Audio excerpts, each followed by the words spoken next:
And last this week is going to be the online manga Solo Spellcaster. That's actually 63 chapters as of the recording date. It is free online. There is no English publisher, so everything is fan translated. Here is the manga description. The ordinary salaryman Park Do-hyuk finally got the awakening he had always wished for in life or death situation. Unbelievably, the memories and experiences from the game he spent his entire life in his 20s playing became those powers of awakening. What's more, it was a 1 in a billion triple awakening. The extraordinary player Park Do-hyuk's journey picks up now as he aims to reach the world's peak.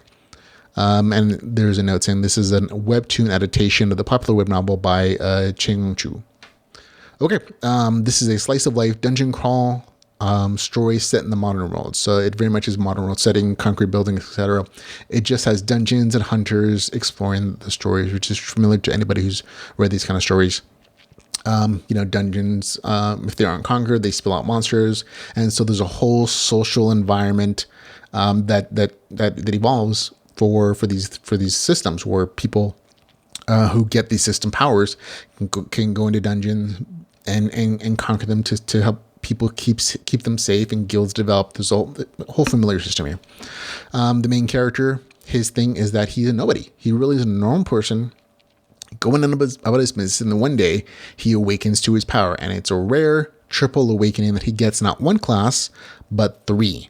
And part of the story is him exploring how he can use these different classes to become overpowered.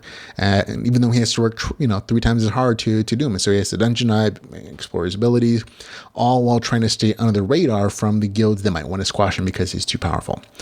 So there's a lot of good interactions, but it's mostly a dungeon diving story with like some occasional antagonists from other guilds or other associations towards like the more recent chapters in the story. So overall, I had a good time with it. I think it's the art's nicely done. It's there's a little bit of crafting in here, but it's an enjoyable read, and the chapters come out very regularly on a weekly basis, which is another thing that I personally enjoy. So that's a Solo Spellcaster.